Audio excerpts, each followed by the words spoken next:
안녕하세요, 이치우입니다. 네, 안녕하세요. 김기태입니다. 어서 오세요, 예, 김기태. 감사합니다. 스필가님. 예. 네, 제 사무실도 이렇게 찾아와 주셨는데요. 감사합니다. 우리 김기태 스필가님은 제가 개별적으로 촌장님이라고 부릅니다. 촌장.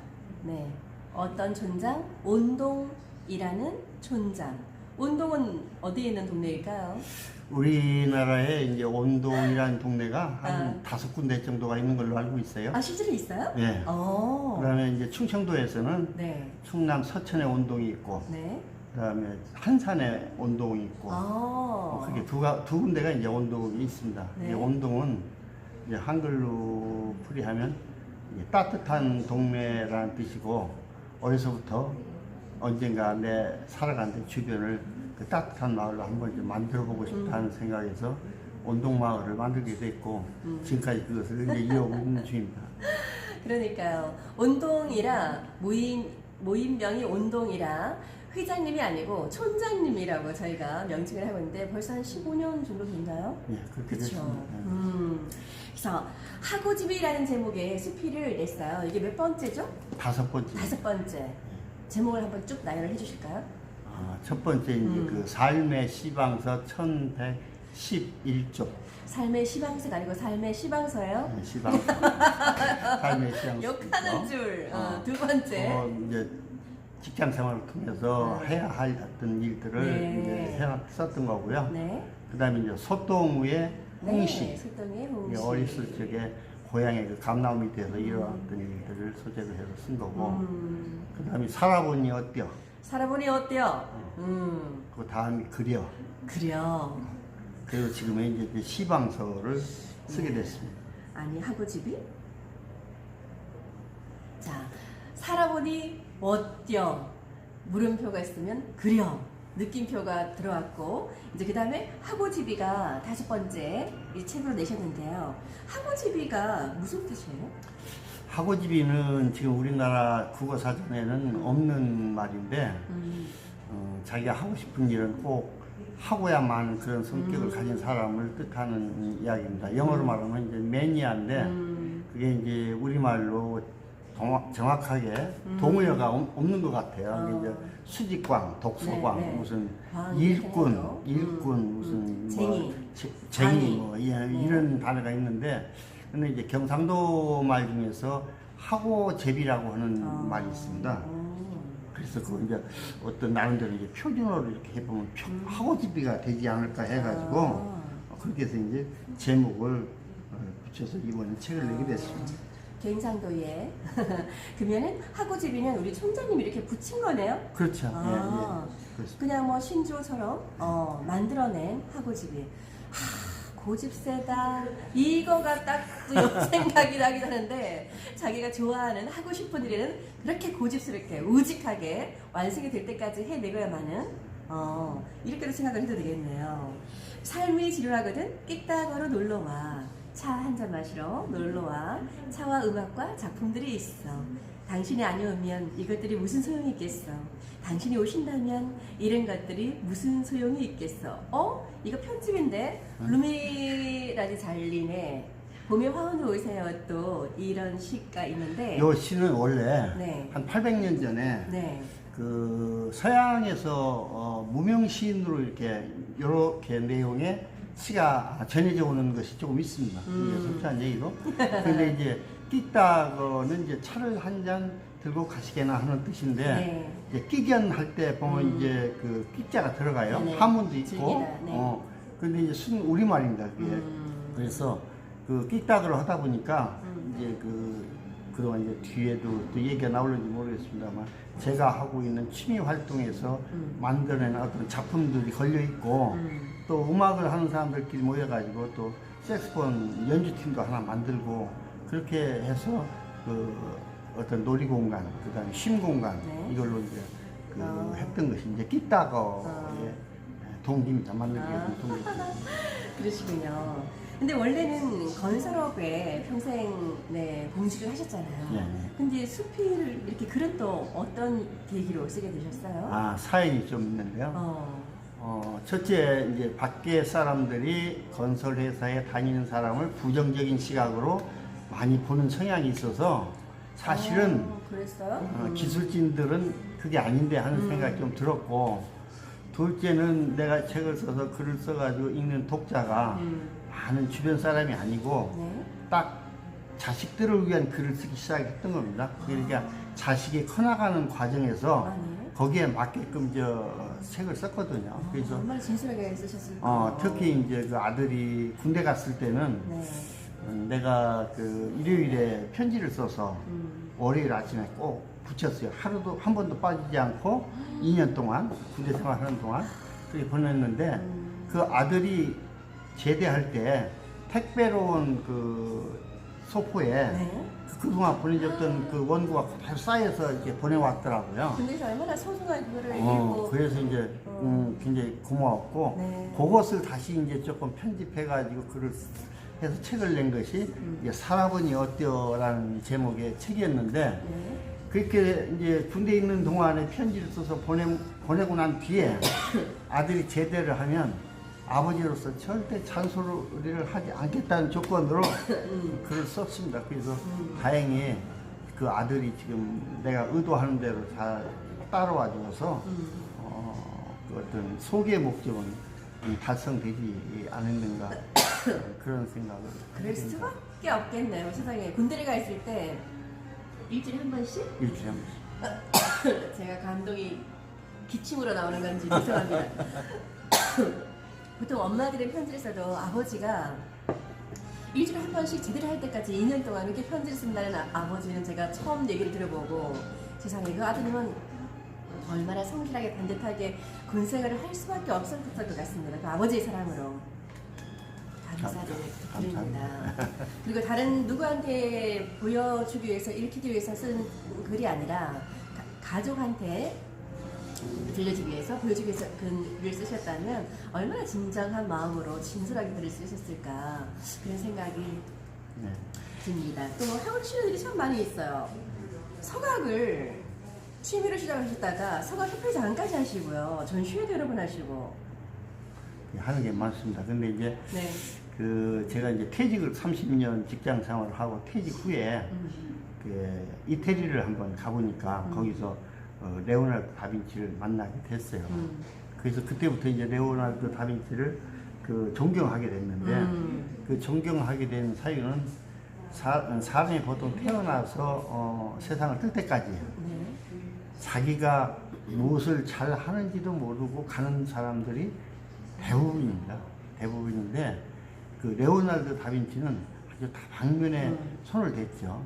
그래가지고 그 사람이 이룬 업적이 지금 현재 기준으로 평가를 하면 박사 학위를 32개를 줄 수 있는 업적이라고 합니다. 그래서 그걸 보고 나는 내가 뭘 잘하는 것이 무엇일까 뭐 이런 걸 생각하면서 이것저것 하다 보니까 나를 찾아 탐색하는.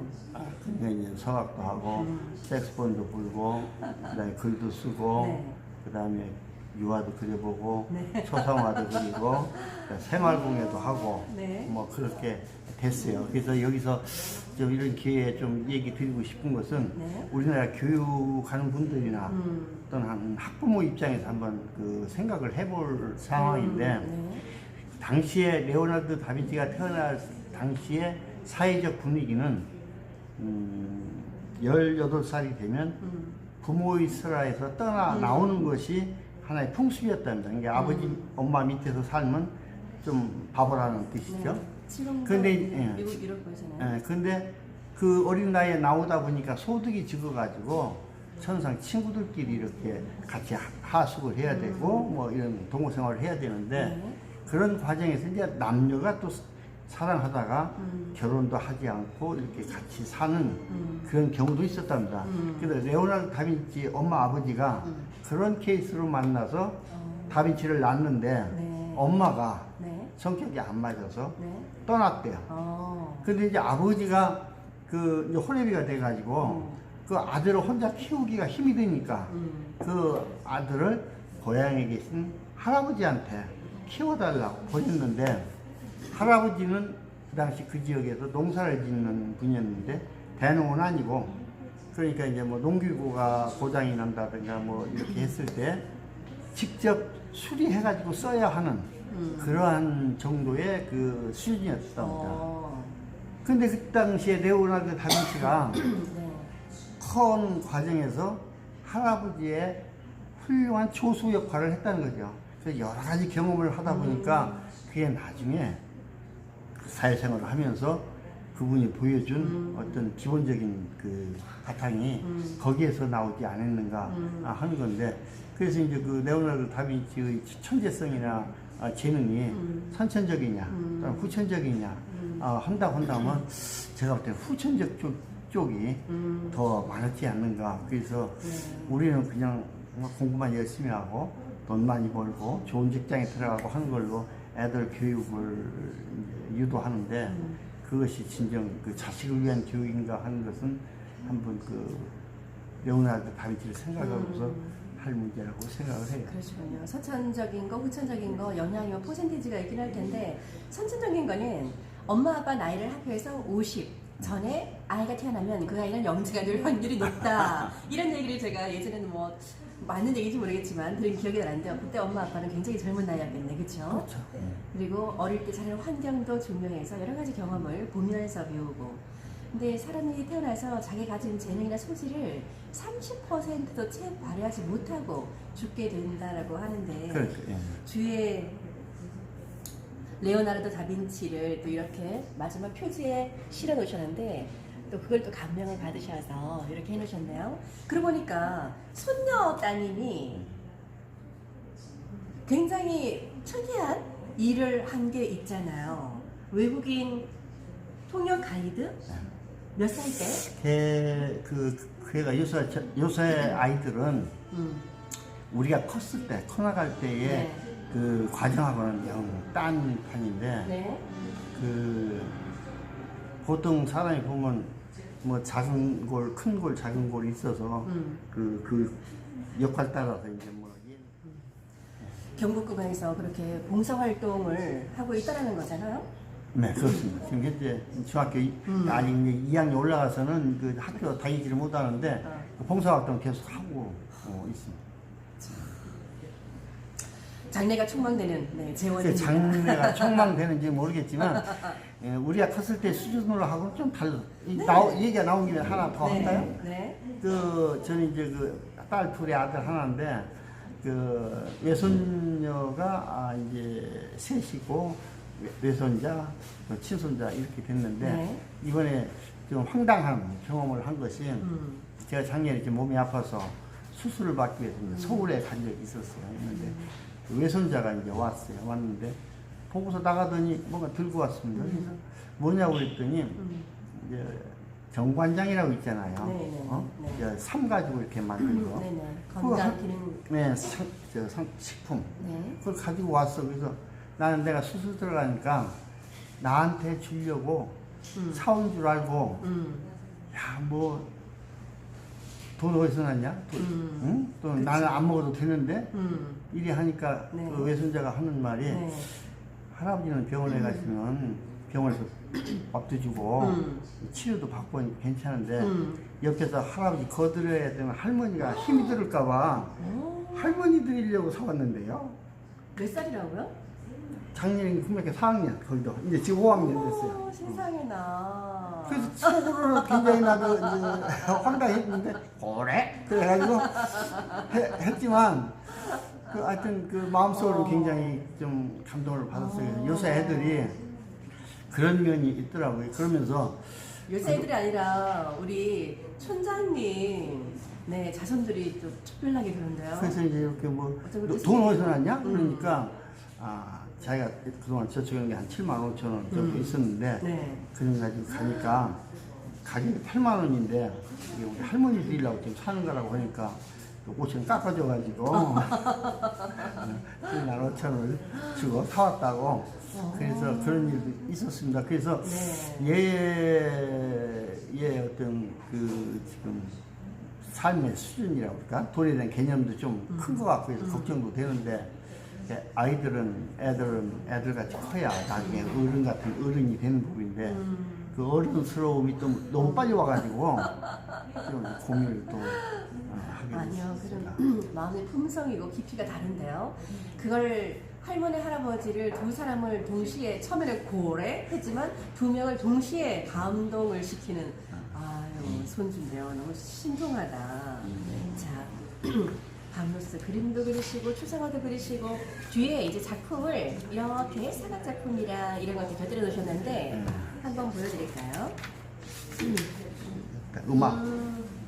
자, 이거는 이제 색소폰을 또 엄청 수준 있게 부르세요. 세상에 활동한 경력을 또 이렇게 사진으로 담아 놓으셨고 월드 색스폰이라는 네. 동호회.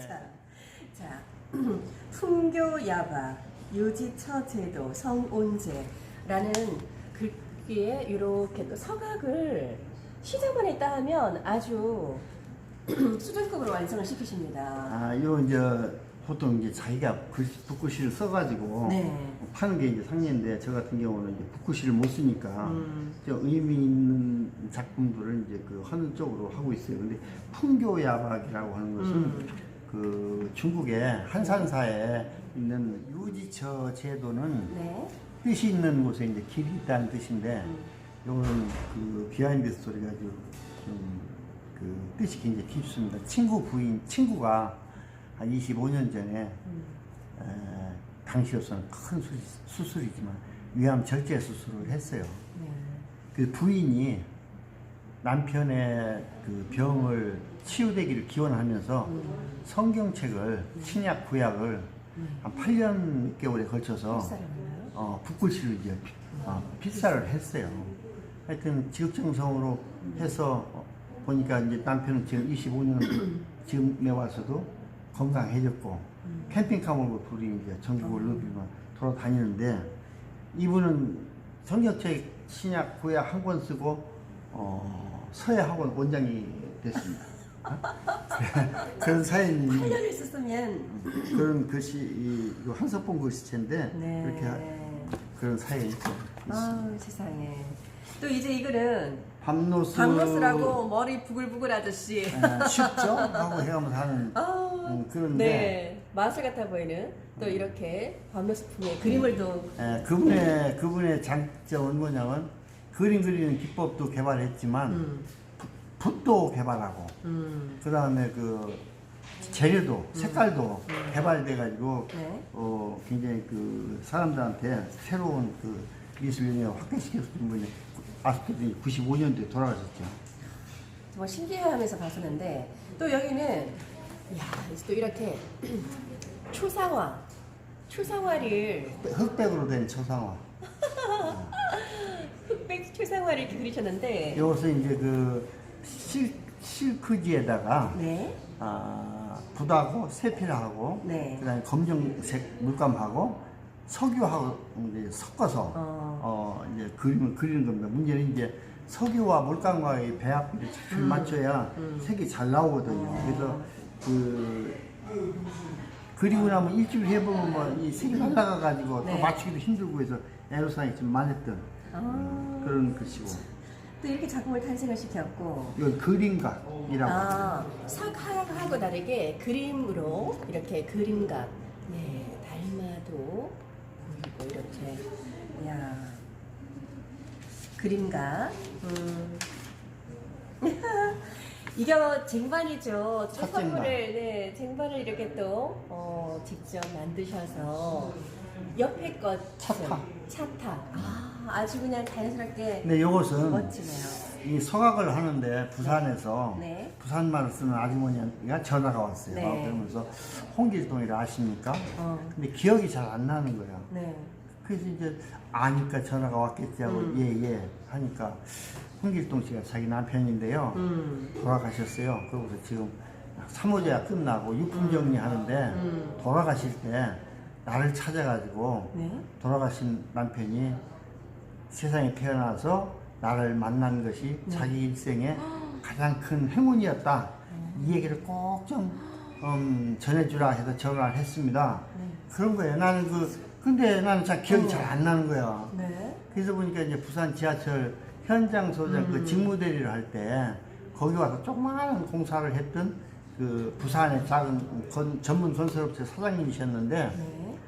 거기서 나중에 이제 확인을 해보니까 좀 돈을 벌어서 그 종잣돈으로 해가지고 이렇게 그 회사를 많이 키웠다고 하시더라고요. 그래서 아유 그럼 돌아가시기 전에 좀 한번 보자고 하지 좀 그런 아쉬움은 있었는데 네. 그래서 내가 이제 내가 살아오면서 나도 이제 고마운 사람들한테 네. 살아있을 때 뭔가 좀 전해야 되겠다. 그렇게 되면 이제 나이 먹으면 이제 애들 다 나가고 둘이 있는데 조그만 그 찻잔, 찻쟁반이라도 네, 찻쟁반. 그 서각하면서 나온 자투리 나무가 있었기 때문에 그래서 그 쟁반을 만들기 시작했죠. 그래서 지금은 좀 많은 분들한테 드렸습니다. 저도 네 쟁반으로 사용하는 것보다 장식품으로 딱 놓고 지금도 보고 있는데요. 그게 그런 마음에서 만들기 시작을 하셨군요. 네. 유언으로 김기태라는 분을 만난 게 이 생의 가장 큰 그런 삶을 살아야 되는데 그러고 보니까 이렇게 다양하게 건설업을 하는 사람들한테 육체 노동만을 하는 게 아니라 또 다른 모습도 보여주고 싶어서 수필 글쓰기를 시작하셔서 수필을 지금 5번째 이렇게 수필집을 내시고 서각에 색소폰에 네, 또 그림에 생활공예에 색소폰 연주에 아주 레오나르도 다빈치의 후예 맞습니다. 거기까지 따라가는 것은 아니고요.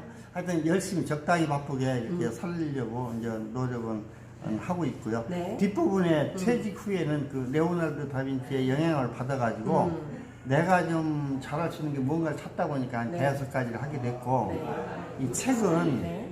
그렇게 이제 자식들을 위해서 뭐 직장 생활에서 어떤 경험 이런 걸 가지고 이제 쓰게 됐어요. 근데 이제 이번에 학고집이는 어떤 창작이라기보다도 우리 선배들이 나한테 귀가 따갑도록 얘기했던 이야기, 내가 또 후배들한테 입이 부르트도록 한 이야기, 이제 그런 것들을 좀 그 독한 면은 좀 빼고 이렇게 네. 해서 이제 모은 건데 네. 그래서 의외로 뭐 하다 보니까 한 390쪽짜리 이제 책이 나와서 이번 그 혼란한 시기에 코로나19로 혼란한 시기에 그 책을 하나 건졌다는데 그 의의가 있고요.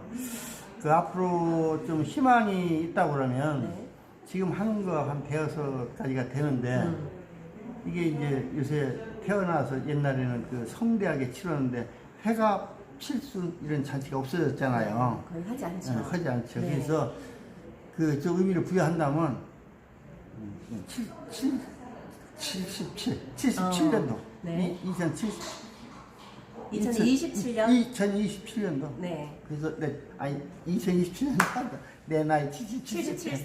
네. 내 77세 때 네. 그동안 했던 거 네. 한데 총 모아서 종합전시회를 한번 좀 보내가지고 쫑 파티를 한번 해보는 것이 마지막 그 좀 희망사항입니다. 지금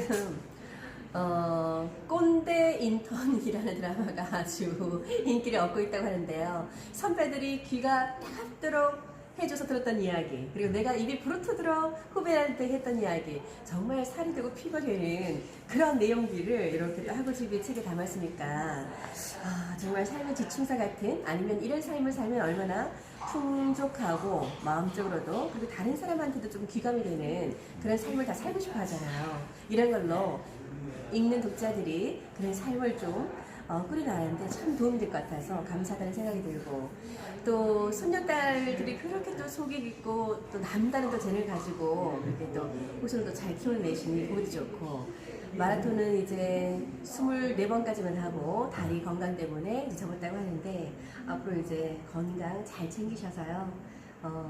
77세에 나이가 드실 때 동안 했던 모든 것들을 총망라하는 축하 파티를 아주 쫑파티. 그 이후도 뭐 한 150세까지는 뭐라도 계속 하실 것 같으니까 총망라하는 파티를 축하 파티 저도 기대를 하도록 하겠습니다. 감사합니다. 오늘 또 이채TV 이렇게 또 출연해 주셔서 감사드리고요.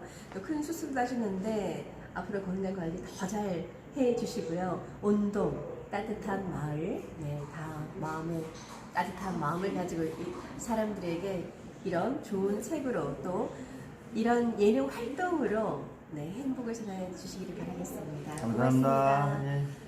김기태의 수필가님의 하고집이 많이 사랑해주세요. 감사합니다. 감사합니다.